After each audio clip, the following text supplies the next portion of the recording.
That which does not kill us makes us stronger. Friedrich Nietzsche. Friedrich Nietzsche is widely known as one of the preeminent philosophers in history. His extensive body of work explores the depths of human consciousness and attempts to elucidate the fundamental realities of existence. Humans are perpetually grappling with their desires, striving to achieve a state of stability and comfort, free from life's tribulations. This pursuit is often linked to the quest for power. Possessing power grants us a degree of social status, amplifies our voices, and allows us to assert ourselves in relation to others. Power can be a motivating force, encouraging us to persevere and reach our potential. It can also provide a safeguard against being marginalized or undervalued. This dynamic endows us with the capacity to protect ourselves from societal hostility and the injustices faced by humanity. Furthermore, power may confer the authority to influence the destinies of others, sometimes treating them as means to our own ends. This form of power is commonly observed in society. We generally seek power for two key reasons: to shield ourselves from those who hold power over us, and alternatively, to dominate those beneath us. Yet Nietzsche's philosophy does not directly align with these common motivations.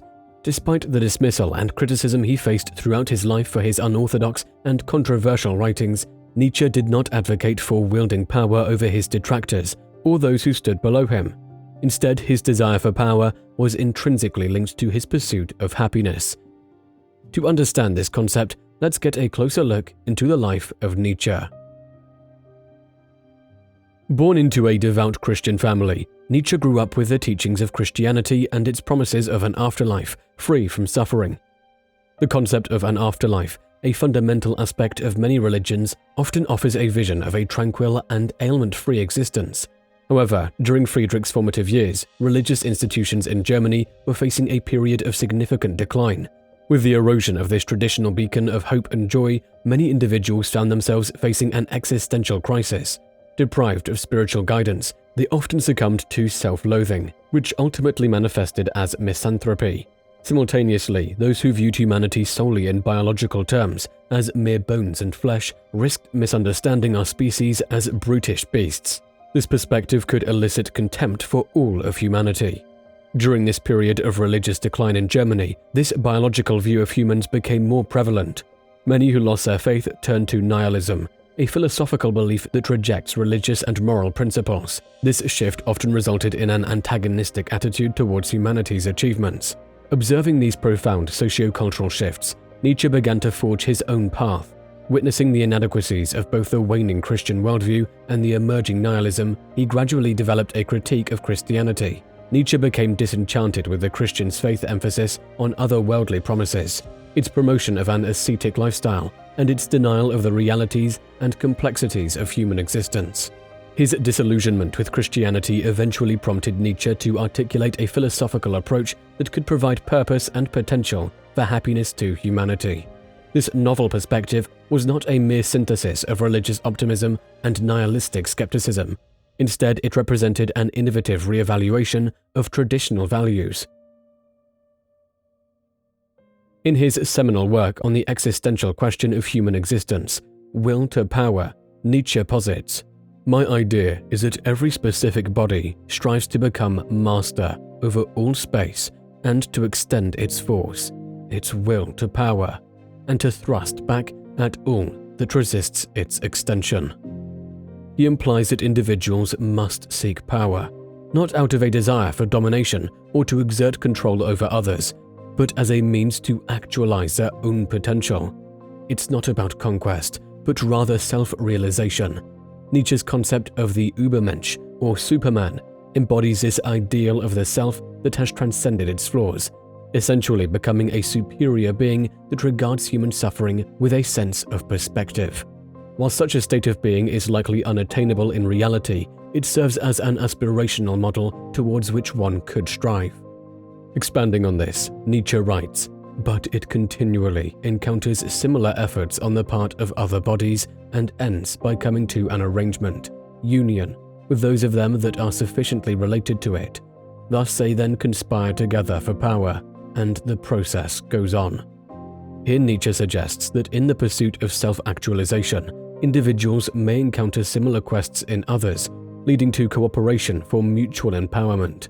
The hardships and challenges one faces are regarded as integral components of this journey towards self-fulfillment. The will to power, as described, represents an individual's endeavor to enhance their capacities and refine their skills. Power in this sense is not about exerting control over others, but about self-improvement. The harder we work, the better we become at tasks, thus increasing our personal power. Power is thus conceptualized as personal growth and mastery, not in the material realm, but in the spiritual domain. Throughout this journey of self-actualization, we invariably encounter opposition, sometimes external, often internal.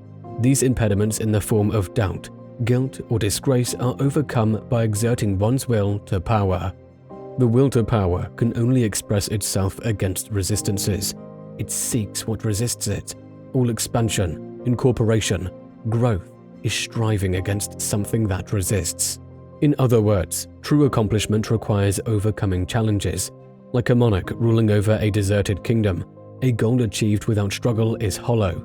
True ambition is ignited by opposition, and the power one gains from facing challenges head-on is invaluable. Furthermore, Nietzsche presents power not as a state of being, but as an extension of the self and its inherent drive. The will to power is not a being, not a becoming, but a pathos, the most elemental fact from which a becoming and effecting first emerge. Hence, the will to power is not about achieving a specific state, but is instead an ongoing journey of personal growth and self-improvement. But the question is, why should we strive for power instead of happiness? Happiness is not something that we should strive for. It is a byproduct of our situations. Happiness is not the end goal itself, but a sweet dessert we get to have after finishing the whole meal. If still you want to experience the joys of life, seek power. Because if you want power, you would have to move forward toward your goal. The more resistance you face, the more powerful you become. Eventually, you will overcome your previous self and accomplish your goal. You will get happiness. Take the example of a person hiking up a huge mountain. The more he climbs, the more difficult it gets for him to move forward. Resistances surround him, but he keeps heading and eventually reaches the top. The goal is finished and the task is complete. Power has been attained, and the person has succeeded in being a better version of himself than who was standing at the bottom of the mountain. The view could be correlated with happiness. This is a way to live one's life, to have happiness earned and respected. But to keep the flow of happiness going, one must overcome his past accomplishments and move on to the next challenge. Why? Because we have learned that only by increasing one's power, one would earn happiness. This becomes a full circle, and a man must keep going in this circle. By partaking in this circle, the pursuit of power engulfs our existence, and we are constantly working on becoming a better version of ourselves. We strictly know that we cannot become Superman and be perfect, but to achieve that image as much as possible, we strive forward. A person who wants happiness is not afraid of suffering. This might be a blunt take, but according to Nietzsche, suffering is crucial to human existence. Without pain, we cannot feel our body. We become numb, and ultimately, we cannot experience happiness. Humans are not connected by love and happiness, but by pain and empathy.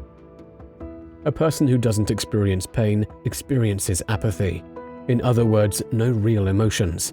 Hence, the will to power is accepting challenges head-on and finding solace in pain. One who finds peace in suffering might not be bothered by happiness. Friedrich's ideology offers individuals a purpose, contrasting with the nihilistic viewpoints that emerged in Germany during his era. It provides us an opportunity to delve deeply into our minds to uncover our true ambitions and harness our power. That's it for today. Thanks for watching. If you enjoyed this video, make sure to like and subscribe for future uploads. Peace.